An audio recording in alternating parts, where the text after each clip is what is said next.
Hello friends, Sindhu Bhairavi என்ற எபிசோடில் என்ன நடக்கலாம் அப்படிங்கிறத பற்றி பார்க்கலாம். இன்றைக்கான எபிசோட் இன்ட்ரெஸ்டிங்கான எபிசோட் அப்படின்னே சொல்லலாம். சிவா இப்போ ஹாஸ்பிட்டலில் தேவராஜனும் சினேகாவும் உட்காந்துருக்க அந்த கேபின்குள்ளார போகிறாங்க. போனதுமே வா சிவா உட்காருங்க அப்படி இப்படின்னு சொல்லி பேசும்போது, நான் உட்காந்து பேசுறதுக்குலாம் வரல, நான் என் வேலையை வந்து ரிசைன் பண்ணுறேன் அப்படிங்கிற மாதிரி சொல்லிட்டு அதுக்குண்டான அந்த டாக்குமெண்ட்ஸ் லெட்டர்லாம் கொடுக்குறாங்க.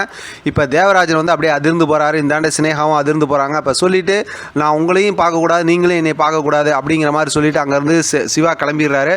உடனே தேவராஜன் ரொம்பவுமே அதிர்ச்சி ஆகிடுறாரு. நம்ம ஹாஸ்பிட்டலோட வருமானம் நல்ல பேர் எல்லாமே சிவாவால் தான் கிடச்சிச்சு, ஆனால் நீ வந்து சிவா மேலே கேஸ் கொடுத்து இந்த மாதிரி பண்ணிட்டு அப்படின்னு சொல்லி சினேகா கிட்ட சொல்கிறாங்க. ரெண்டு பேத்துக்குள்ளார நிறைய ஆர்குமெண்ட் போனதுக்கப்புறம் இப்போ சினேகா வந்து நாளைக்கு வந்து கண்டிப்பாக சிவா மறுபடியும் ஜாயின் பண்ணுவாங்க, அதுக்குண்டான வேலையை நான் பார்க்குறேன்னு சொல்லி ஆக்ரோஷமாக பேசிட்டு அங்கேருந்து கிளம்புறாங்க.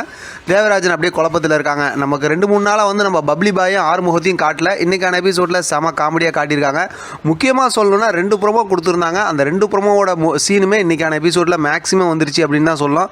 இப்போ நிறைய நகைலாம் வாங்கி வச்சிருக்காரு. பைரவி கிட்ட நிறைய காமெடி கலாட்டாவும் ஃபன் கலாட்டா ரொமான்ஸ் கலாட்டாலாம் ஆறுமுகம் பண்ணுறாரு. பைரவி அந்த நகைலாம் வேணான்னு சொல்கிறாங்க. இல்லை, அந்த நகைலாம் இங்கே தான் இருக்கும் அப்படிங்கிற மாதிரிலாம் பேசிகிட்டு இருக்காங்க. அடுத்து டைனிங் டேபிளில் பார்த்தோம் அப்படின்னாக்கா சிவா சாப்பிட்டுட்டு இருக்காரு, சினேகா பரிமாறிக்கிட்டு இருக்காங்க, அன்னபூர்ணி உட்காந்துருக்காங்க. இப்போ அந்த நகை வாங்கி கொடுத்த விஷயத்தை அப்படியே நைஸாக நேக்காக சொல்லி சிவா கிட்ட வந்து சிந்து வந்து அதாவது நகை கேட்குறாங்க. அது செம்ம க்யூட்டான ஒரு மூமெண்ட்டாக இருந்துச்சு. உண்மையிலுமே நீங்கள் இன்றைக்கான எபிசோட டிவியில் பார்த்தீங்கன்னா செம்மையாக என்ஜாய் பண்ணுவீங்க. சிவா வந்து அப்படியே செம்மையாக அப்படி சிரிச்சுக்கிட்டே ரொமான்ஸ் பண்ணுறாரு. இடையில அன்னபூர்ணியும் சூப்பராக பேசுகிறாங்க. சிந்து செம்ம சூப்பராக நடிக்கிறாங்க. அடுத்து அந்த இடத்துக்கு பார்த்தோம் அப்படின்னா பைரவி வராங்க. அவங்க இருக்கும்போது அந்த மாதிரி அப்படியே பேசுகிறாங்க, எனக்கு சிவா வந்து நகை வாங்கி கொடுக்குறேன்னு சொல்லியிருக்காருன்னு இப்படிலாம் பேசிக்கிட்டு இருக்கும்போது இப்போ பைரவி சொல்கிறாங்க, எனக்கு சென்னையில் வந்து இந்த மாதிரி அவங்களோட காலேஜ் சம்மந்தமாக ஒரு மீட்டிங் இருக்குது, அங்கே போயிட்டு வரணுங்கிற மாதிரி சொல்கிறாங்க. நீ வந்து பைரவியும் கூட்டிகிட்டு போமா அப்படிங்கிற மாதிரி அன்னபூர்ணி சொல்கிறாங்க.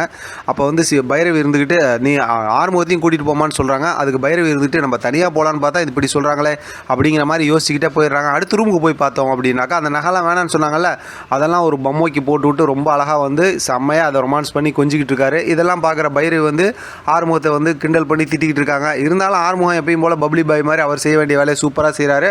ரொம்பவுமே சூப்பராக இருந்துச்சு. இப்போ நம்ம ப்ரோமோவில் பார்த்த இன்னொரு முக்கியமான விஷயம் என்ன அப்படின்னாக்கா, இப்போ சிந்து வந்து கோயிலுக்கு போயிட்டு வராங்க. இடையில பார்த்தோம் அப்படின்னாக்கா அந்த ஐசு இருக்காங்கல்ல, வேற ஒரு கூட அவங்க கார்த்தி, அவங்க பேர் கார்த்தின்னு சொல்கிறாங்க.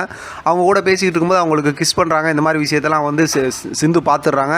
இதை வந்து அதாவது ஐசுக்கிட்ட வந்து கேட்குறாங்க. ஆனால் ஐசு வந்து அப்படி இப்படின்னு சொல்லி சமாளிக்கிறாங்க. இல்லை, நான் டாக்டர்கிட்ட சொல்கிறேன், அதுக்கப்புறம் நம்ம எதாக இருந்தாலும் பேசிக்கலாங்கும் போது ஐசு வந்து காலெல்லாம் பிடிச்சி சொல்லாதீங்க, என் படிப்பு வீணா போய்டும் அப்படி இப்படிங்கிற மாதிரிலாம் சொல்லிட்டு இருக்காங்க.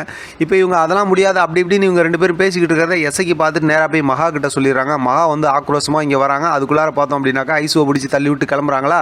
இப்போ ஐசு கிட்ட கேட்கும்போது இப்போ சிந்து வந்து அதெல்லாம் ஒன்றும் இல்லை, நான் சும்மா தான் பேசிக்கிட்டேன்னு சொல்கிறாங்க. இப்போ ஐசு கிட்ட கேட்கும்போது ஐசு வந்து நான் சிந்துவோட ஒரு சின்ன கிளாஸை உடச்சிட்டேன், அதுக்காக தான் இப்படி கோவப்பட்டாங்க அப்படின்னு சொல்கிறாங்க. ஒரு கிளாஸுக்காக என் பிள்ளைய வந்து இந்த மாதிரி நீ மிரட்டுவியா திட்டுவியான்னு சொல்லிட்டு போட்டு ஐசுவை அடிச்சு போடுறாங்க.